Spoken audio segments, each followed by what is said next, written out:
Estamos de volta e agora é a hora do nosso quadro Espaço Saúde.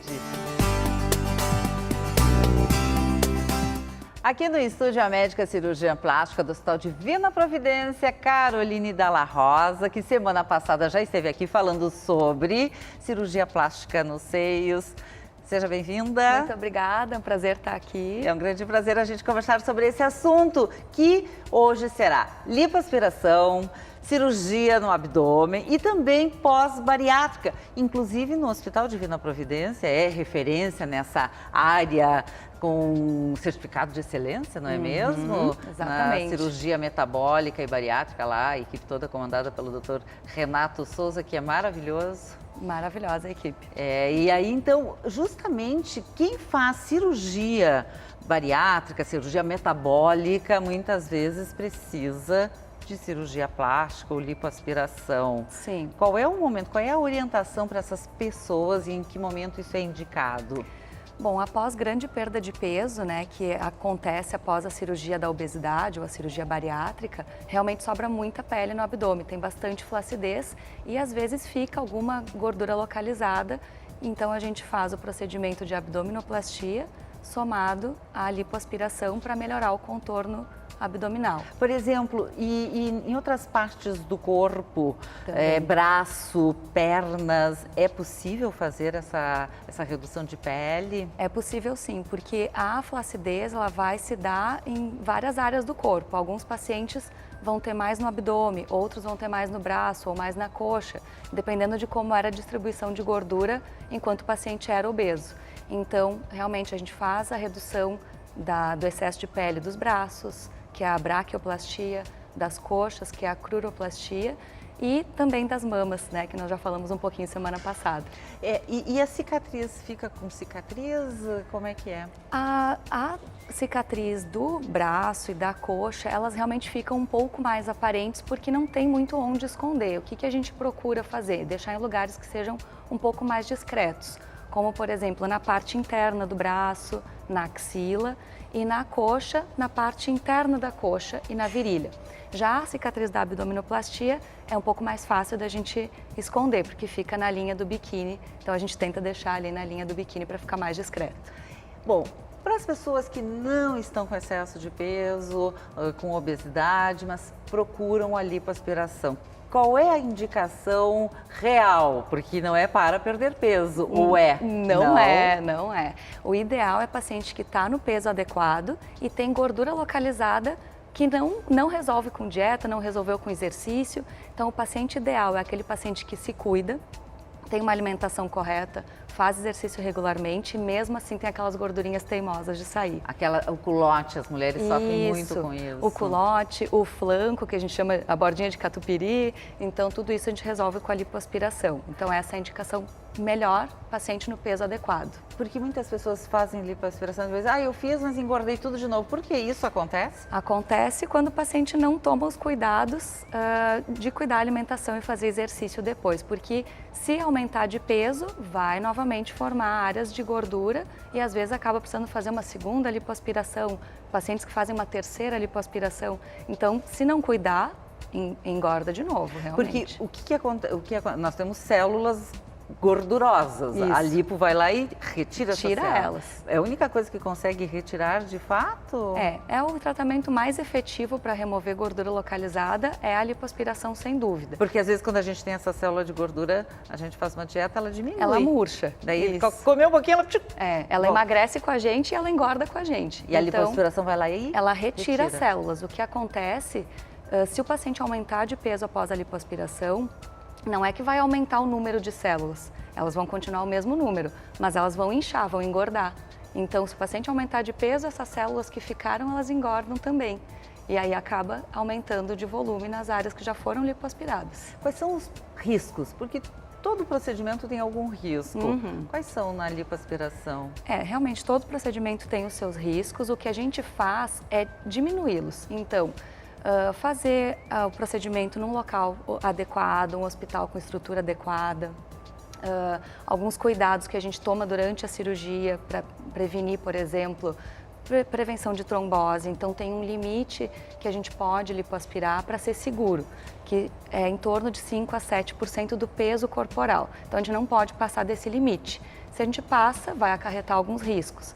Outra coisa é o treinamento correto do profissional. Então, só fazer lipoaspiração com um cirurgião plástico, que é quem tem o treinamento para fazer.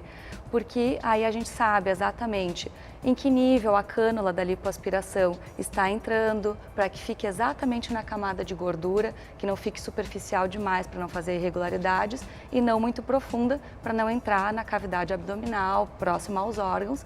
Então, fazendo com o profissional correto, no local correto, com técnica correta, é um procedimento que se torna seguro. As complicações geralmente acontecem quando o paciente faz com um profissional que não está bem habilitado, num ambiente que não é propício, né, um hospital que não tem condições assim, de receber aquele paciente para esse procedimento. E a abdominoplastia?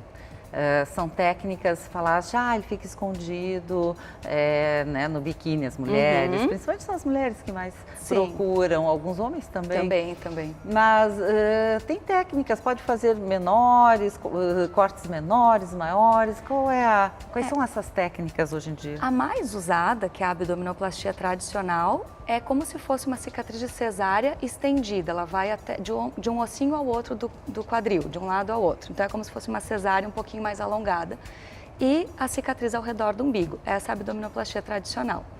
E essa é para pacientes que têm ali flacidez de pele, assim que não é tão importante, né, mas que precisa realmente retirar esse excesso de pele que só com a abdominoplastia não vai resolver. Porque às vezes as pessoas estão com uma gordurinha na barriga, aí elas podem fazer o quê? Uma lipoaspiração com o abdômen juntos?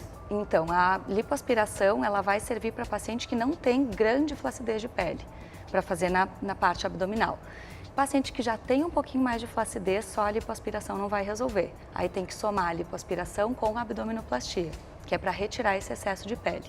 E a recuperação, quanto tempo para que a pessoa possa estar assim total desinchada, porque tem todo um procedimento pós-cirúrgico. Para o paciente poder voltar às suas atividades é pelo menos 15 dias. Em 30 dias é que o paciente já vai estar bem ereto, assim caminhando bem retinho, porque nos primeiros dias o paciente caminha com o tronco encurvado. Então após 30 dias já vai estar caminhando normalmente, já pode fazer caminhadas, mas para voltar às atividades tipo musculação, atividade física mais pesada, 60 a 90 dias. Incluindo no dia a dia, subir, descer escada, dirigir, essas outras atividades do cotidiano também? Também. Para dirigir, o ideal é aguardar cerca de 30 dias. Depende da evolução de cada paciente, alguns até conseguem voltar um pouquinho antes, mas geralmente em torno de 30 dias. As pessoas às vezes pensam, para eu fazer esse procedimento é interessante que eu possa emagrecer um pouquinho antes. Sim ou não necessariamente? Sim. Se o paciente está com um pouco de sobrepeso, né, o peso um pouco acima, o resultado não fica tão bom. Porque o procedimento também, a abdominoplastia, também não é para emagrecer. O ideal é já estar no peso adequado e nós só remodelarmos o contorno. Com a lipoaspiração, a gordura localizada a gente vai eliminar e a flacidez de pele a gente vai eliminar com a abdominoplastia. Mas o ideal é já estar no peso adequado, o resultado fica melhor. A pessoa não pode confundir também aquela gordura visceral, confundir com aquela que é a gordura realmente acima do músculo, não é mesmo? Para fazer esse tipo de procedimento? Exatamente, porque a gordura visceral, que é a que está entre os órgãos, ao redor do fígado, ao redor do intestino, essa nós não vamos acessar. Porque está tudo dentro da parede abdominal e a gente não entra na parede abdominal. Então, aquela gordurinha que está lá dentro, entre os órgãos, essa vai ficar. O paciente tem que perder peso porque não vai resolver com a lipoaspiração, não. Também existe a mini abdominoplastia, que é para pacientes que têm menos flacidez abdominal. Então, é uma cicatriz um pouquinho menor do que a da abdominoplastia tradicional, mas não é para todos os pacientes. Para pacientes que têm menos flacidez, e aí não vai ter a cicatriz ao redor do umbigo também. Então, são cicatrizes menores, tanto naquela da linha do biquíni, vai ser uma cicatriz mais curtinha e não vai ter ao redor do umbigo. Mas são pacientes muito específicos, tem que ter pouca flacidez de pele no abdômen e pouca flacidez, principalmente no abdômen superior, acima do umbigo. Bom, isso precisa então de uma análise bem feita com o cirurgião plástico. É importante, a gente precisa saber como identificar que aquele cirurgião plástico, aquele local é o mais adequado. De que forma a gente pode saber? Quanto ao cirurgião, pode-se pesquisar no site da Sociedade Brasileira de Cirurgia Plástica, que tem ali os cirurgiões que fizeram realmente o treinamento adequado, que são credenciados pela sociedade. Então, os que estão ali, eles tiveram o treinamento correto. E quanto ao hospital, sempre buscar referências, verificar se o hospital tem uma boa sala de recuperação pós-operatória, tem bons equipamentos no bloco cirúrgico, se tem leitos de UTI, caso haja alguma necessidade. Então, toda essa estrutura é super importante.